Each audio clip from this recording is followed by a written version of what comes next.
Welcome back everybody to the channel. It's me Alejandro Mendoza, or the Nerdy Chicano. Either way how you say it, it's all good here. And we're back again for another video as we continue on with our Andrei Tarkovsky retrospective series. And today we're going to be looking at his films that he made overseas. Well, not completely overseas, but he made them in another part of Europe.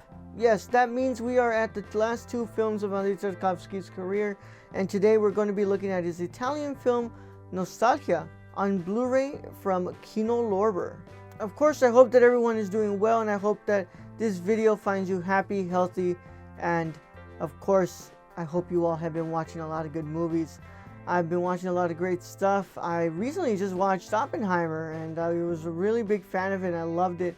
So I hope that you all have been going out there to watch Oppenheimer, you've been watching Barbie, or you've been watching whatever you want to watch. Maybe you're getting through some of your physical media collection. But of course, if you enjoy movies and you enjoy physical media, then this is a channel that's just for you. Go ahead and click on that notification bell when you subscribe. Please make sure you do that so you don't miss a single piece of content that drops on the channel. Leave a like on this video, and of course, if you want to go ahead and lend an extra helping hand, then please go check out my Patreon at patreon.com/TheNerdyChicano for exclusives like early access to videos just like the one you're watching right now, and video essays along with some other really cool stuff, all on patreon.com/TheNerdyChicano. But of course, it is appreciated, but it is not mandatory. I'm glad if you're watching this. So without further ado, let's go ahead and talk about this movie from the incredible director Andrei Tarkovsky. Last week we looked at my favorite film from Andrei Tarkovsky, and today we're going to be looking at this movie. Of course, as I said in the beginning, this is one of the two films that Andrei Tarkovsky made outside of Russia. This one is in Italy, and then next week he makes his last film in Sweden. And of course, this comes in from Kino Lorber, and from the time that I'm recording this and at the time that I watched this so that way I could review it for y'all, I was not aware of a new 4K restoration that was being done for this film. So happily, that means that this Blu-ray will not be the only print that we'll have on Nostalghia. We have a new one coming soon for digital, for theatrical, digital, and home video release. So yeah, I'm probably gonna do an updated review on this movie once that print comes out, because I'm really interested to see how they clean that up.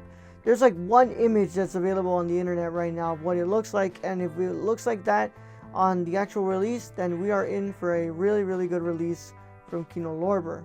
But let me go ahead and read the back here, and then we'll look into packaging, and then we'll go ahead and talk about this movie. A film by Andrei Tarkovsky, Nostalghia. Tarkovsky is for me the greatest, the one who invented a new language true to the nature of film. Ingmar Bergman. Nostalghia is Andrei Tarkovsky's brooding late masterpiece, a darkly poetic vision of exile. It was the first of his features to be made outside of Russia, the home to which he could never return.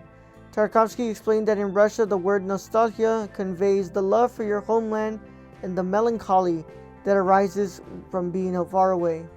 The debilitating form of homesickness is embodied in the film by Andrei. Oleg Yankovsky, The Mirror, a Russian intellectual doing research in Italy.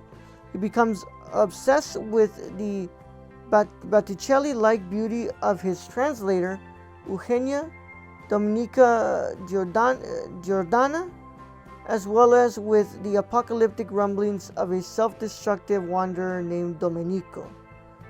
Enland Josephson from The Sacrifice. Written with frequent Michelangelo Antonioni collaborator Tonino Guerra, L'Avventura, Nostalghia is a mythical and mysterious collision of East and West, shot with the tactile beauty that only Tarkovsky can provide. As J. Huberman wrote, Nostalghia is not so much a movie as a place to inhabit for 2 hours. Newly restored in HD from archival 35mm elements, optional English subtitles, and a theatrical trailer is included in all this. And of course, this is the front of Nostalghia. This is the back. This is the spine. You open it up and then you have the disc. But that's pretty much it. There's no actual, pamphlet. There's nothing else. Just the disc and the actual casing for this film. But yeah, let's go ahead and talk about this movie from Andrei Tarkovsky. This is obviously, to me, my least favorite of Andrei Tarkovsky's work.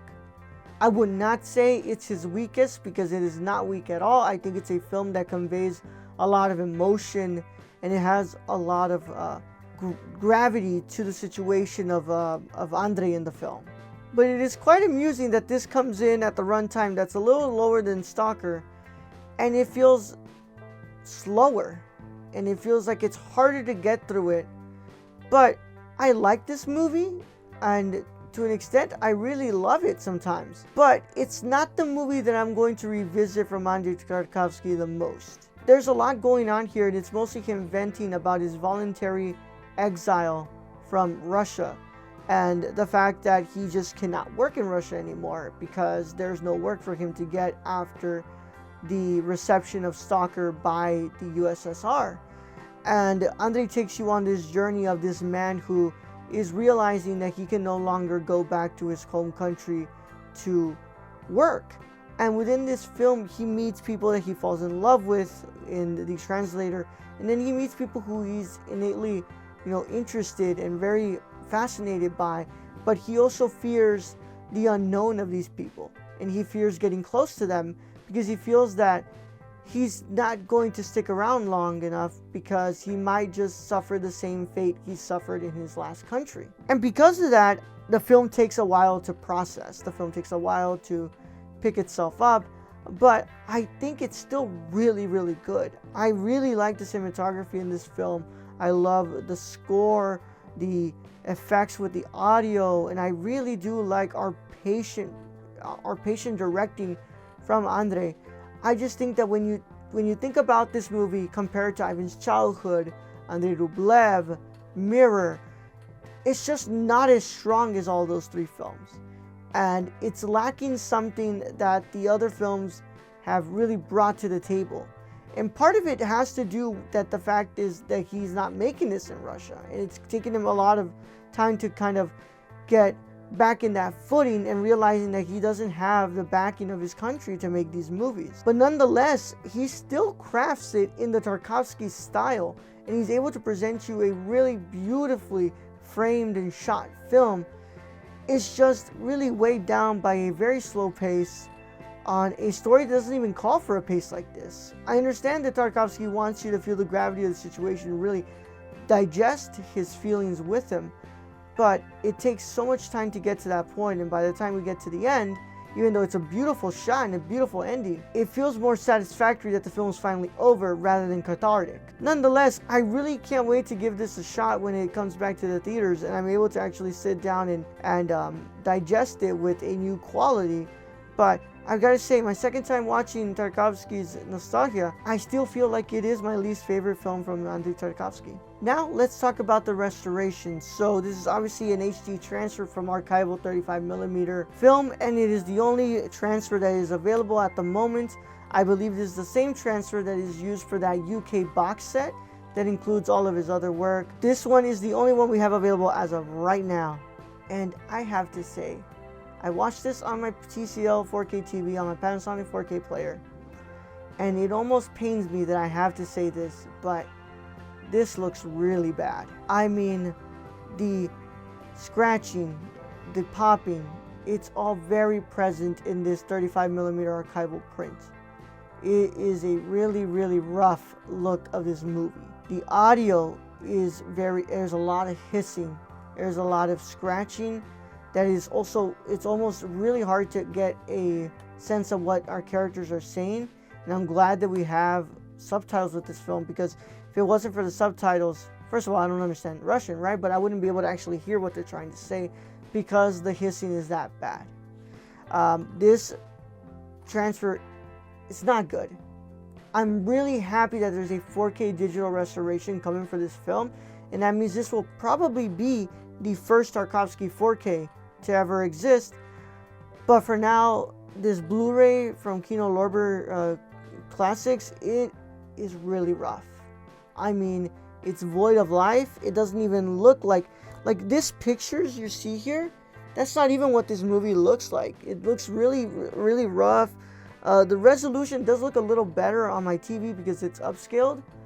But there's just moments in this film where I can tell you that like they tried so hard with cinematography that it would look great if they just gave it a proper cleanup. And that's just not what this Blu-ray from Kino Lorber offers. It's really rough around the edges, and it's hard to even, concentrate with the quality that this transfer was given. There is a new transfer coming soon, and I'm hoping that it's better, and I hope that it provides a better cleanup on the audio, especially because the audio really needs it. But of course, they all can be winners, but this is definitely not the one you want to pick up. I do not recommend you pick this up. It is really, really rough, but like I said, there's still room to work with, and there's a lot coming in the future. I believe late 2023 is when this new restoration is supposed to be coming to theaters, and to later on after that it'll come to digital and to home release. So hopefully it'll look better than this, because it's really rough. If you want to keep up to date with me on all things social media, make sure you follow me at the Nerdchigan on Instagram, Twitter,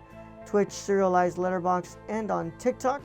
Make sure it's, search me by that name. I'm the same one on all of them, and of course on the nerdcore.com, Twitch and YouTube at the Nerdcore. We're doing a lot of cool stuff with that. We're doing a lot of great podcasts, so come and check out all our reviews and all of our TV reviews as well over on the Nerdcore. Next week, we're going to conclude this retrospective series as we look at his final film made in Sweden, The Sacrifice. But for now, to my wonderful cinephiles and renowned scholars, celebrate the love of cinema today, tomorrow, and every day after. Catch you all in the next one, guys. Bye-bye.